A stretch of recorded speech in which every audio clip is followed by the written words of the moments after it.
Everyone, this is Dr. Sugandha Kangarwag presenting the session on topic atmosphere and geophysics. This is my seventh lecture. With this lecture, I come towards the end of this unit.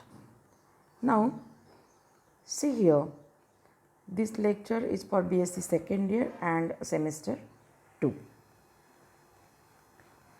Now, which topic I am going to cover are mentioned in this slide, that is as outlined: scattering, absorption and reflection of solar radiation by atmosphere, moisture and cloud.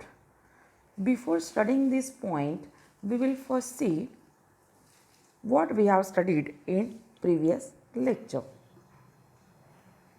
We have studied scale of intensity of earthquake. My expectations are that you have studied that lecture, recording of earthquake and intensity of radiations of earthquake, that is which earthquake radiations are dangerous, which are intermediate, which are weak, and all these. So hope so you have studied this. Now come towards today's first point, that is scattering, absorption and reflection of solar radiation by atmosphere.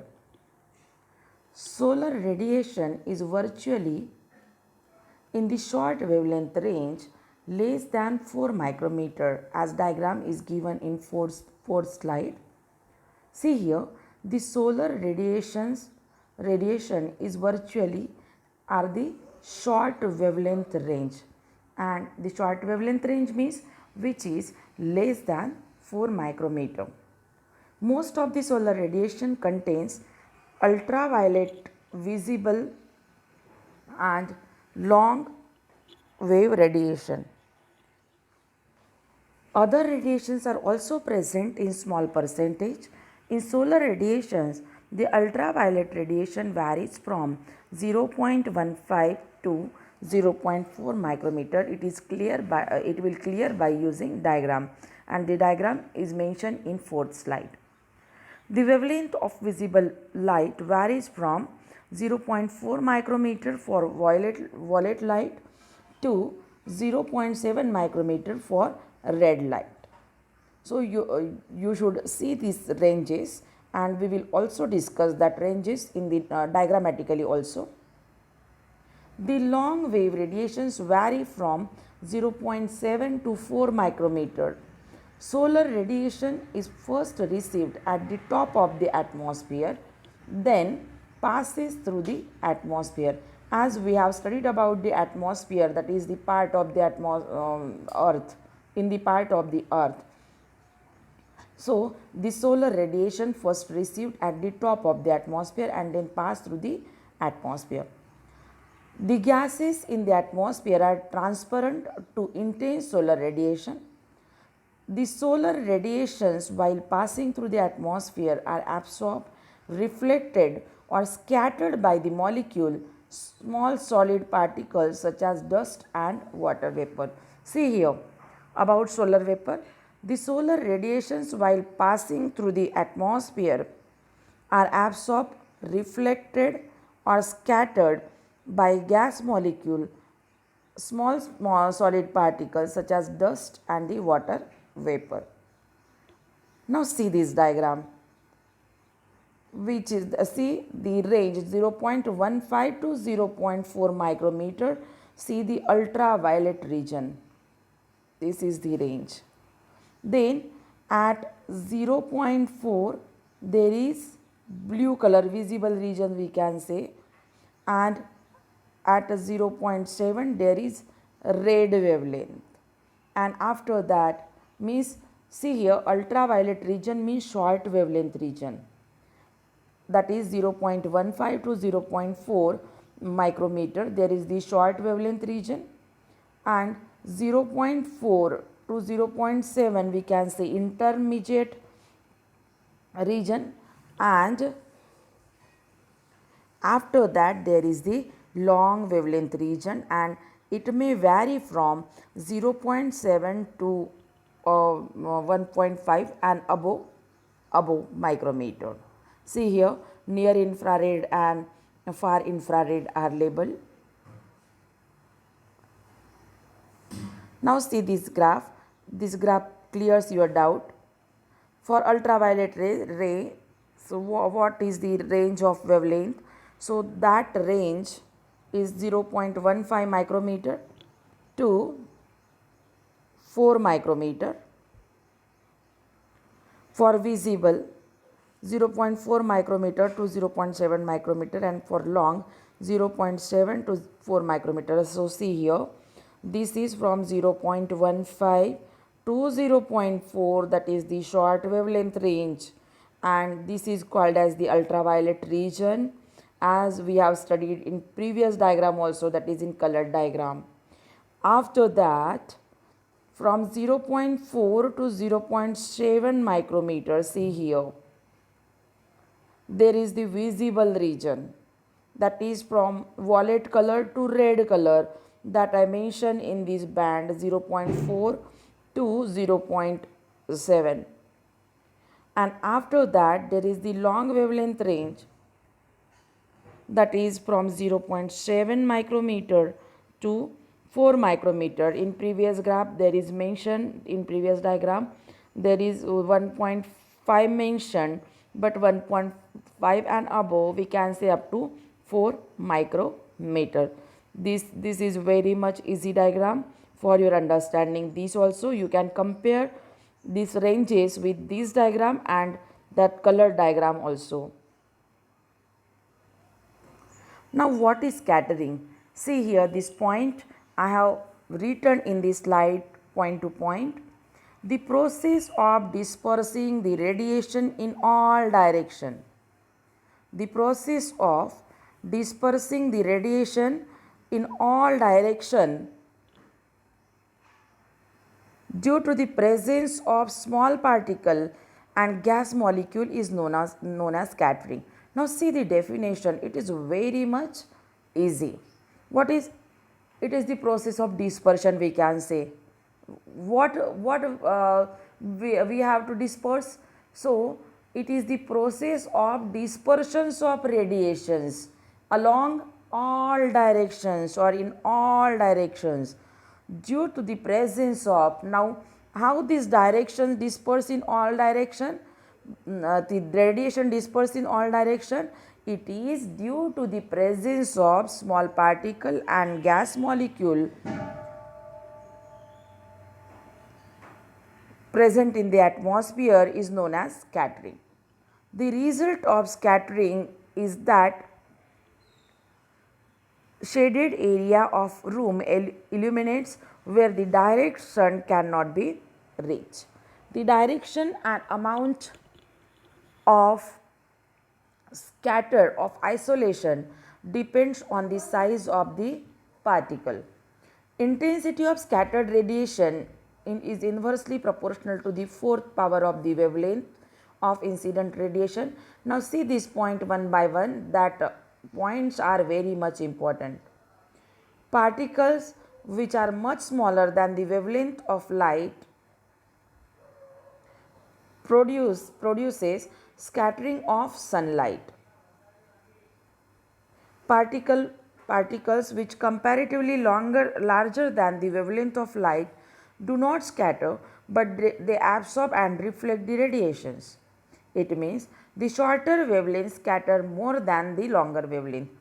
If you have any query in this explanation, you can ask me, you can chat with me while live lecture today, that is from 3 to 3:45 p.m. or you can WhatsApp me on my personal WhatsApp number. Again, the efficiency, these are the points of scattering. Again, the efficiency of scattering is more when large amount of particles are present in the air. The size of atmospheric molecule is very small in comparison with the wavelength of white light. See here. So At daytime, shorter wavelength of blue to violet color are scattered more than the red and yellow color. Now this point is very much important. Shorter wavelength belongs to which color? Blue and violet color, and the longer wavelength which is related to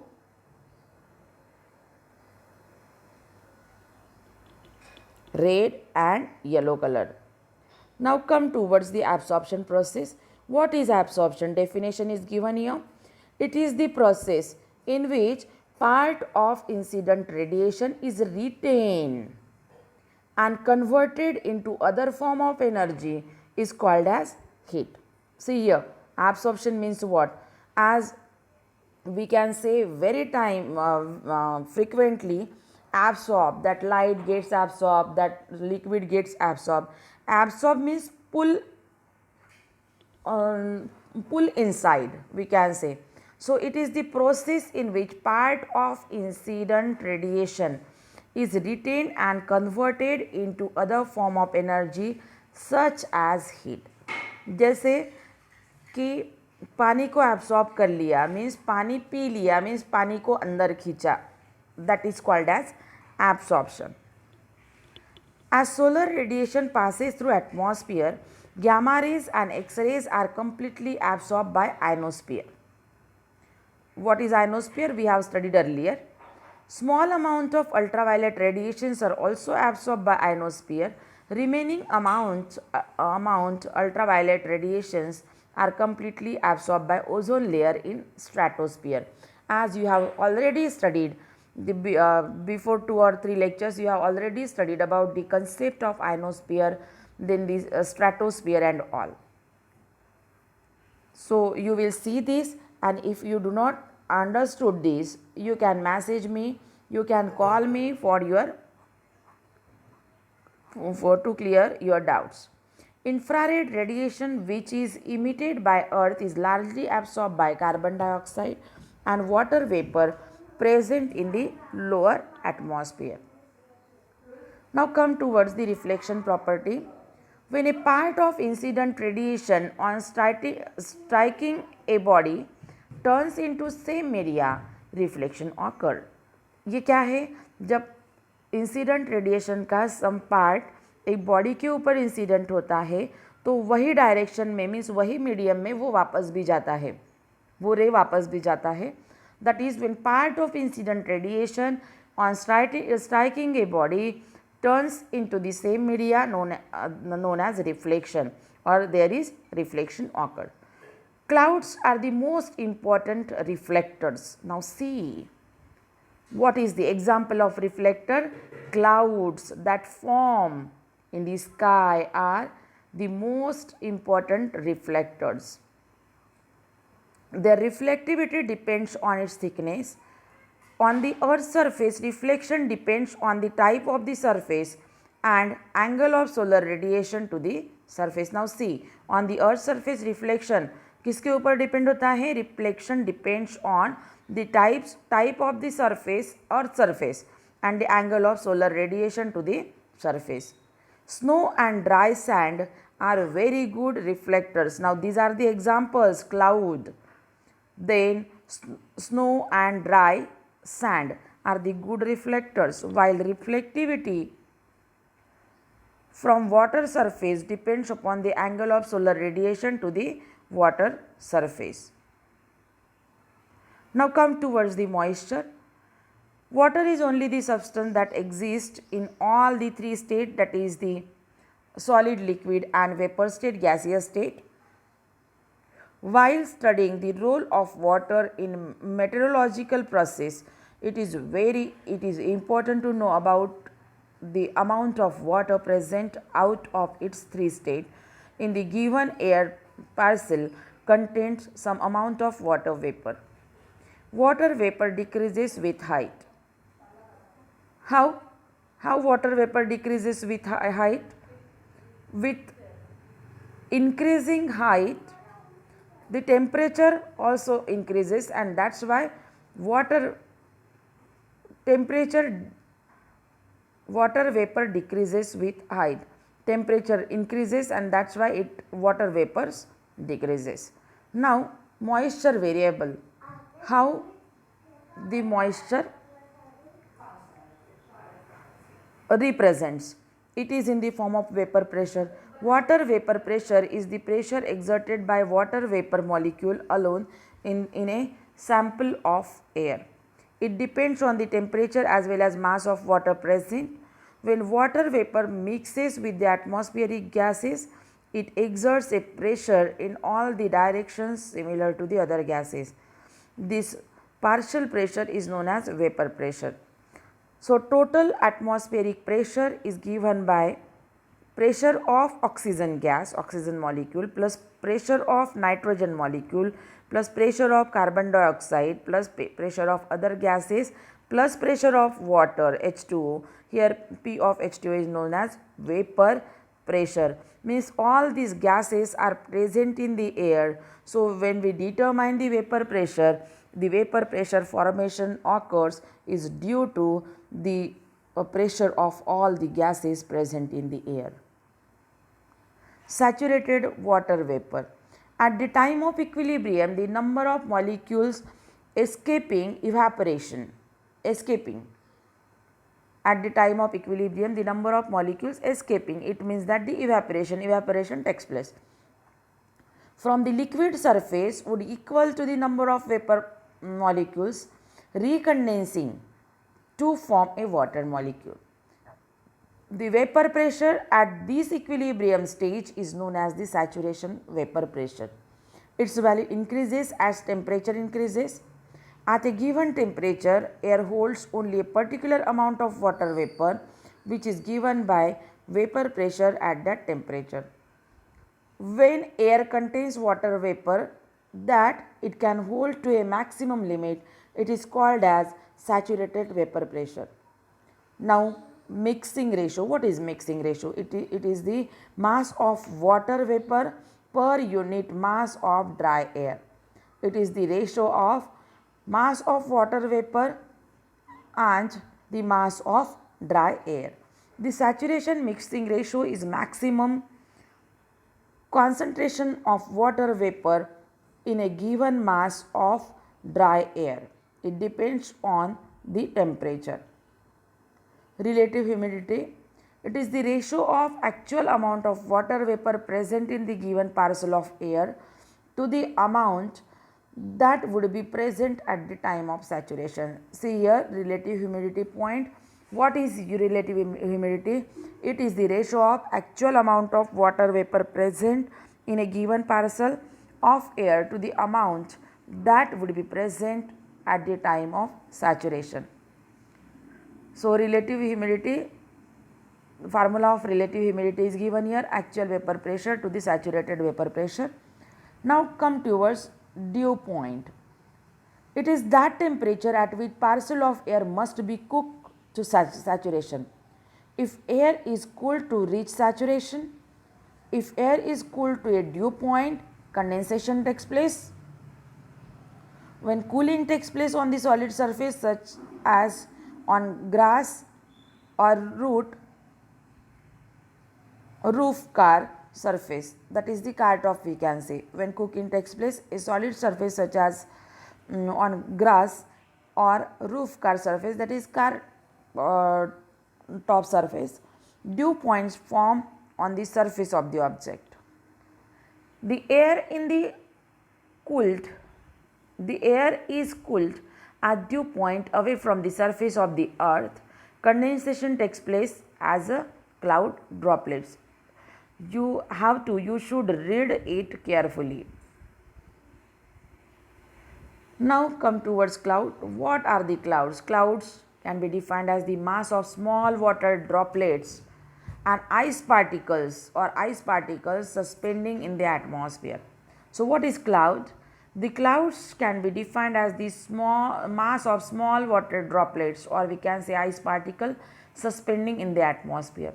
The size of droplets or ice particle is in the range of 20 to 60 microns. This point is very much important for fill in the blanks. Now the mechanisms that produce clouds One is the cloud produced by cooling and another is the cloud produced by mixing. Now come towards cloud produced by cooling. Warm air contains more water vapor than an equal mass of cold air. The cold air, while cooling below its dew point, produces cloud. See here, the cold air while cooling below its dew point we have discussed already in previous slide, to produce a cloud. Cloud contains large quantities of very small droplets or ice particles. When rising air cools to such an extent that it can no longer hold all the water within it, as water vapor, then cloud forms. The droplets may develop within the cloud under proper conditions and particle may grow. Thus, due to upward motion, there is a rapid cooling and large amount of condensation takes place in short interval of time. So thick precipitating clouds are always associated with upward motion in the atmosphere can produce clouds. Now here this point is related to the clouds produced due to mixing. Clouds are produced by mixing of two unsaturated air parcels of different temperatures and by mixing rations.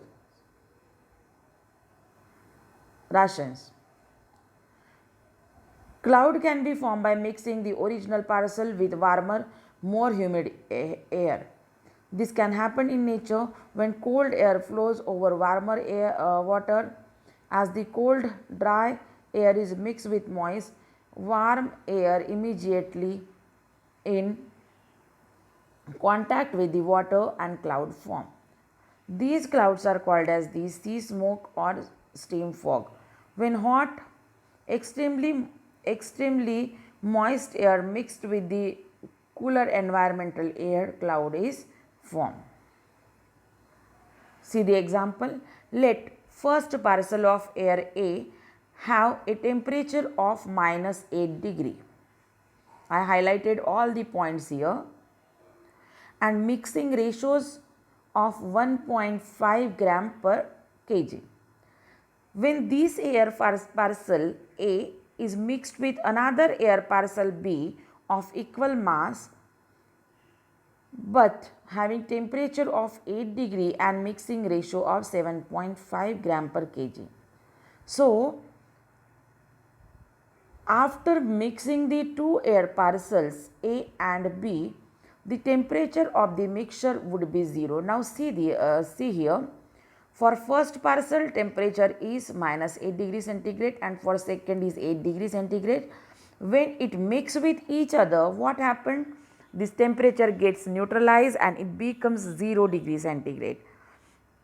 And the mixing ratio would be of 4.5 gram per kg. Now how to determine this mixing ratio? It is also by taking the average of first air parcel mixing ratio and second air parcel mixing ratio. So temperature and this is also same. If suppose the saturation mixing ratio is 3.9 gram per kg, then mixture of A and B would be super saturated. Now see, this value is given, standard value is given. If saturation mixing ratio is 3.9 gram per kg, then the mixture of A and B would be super saturated.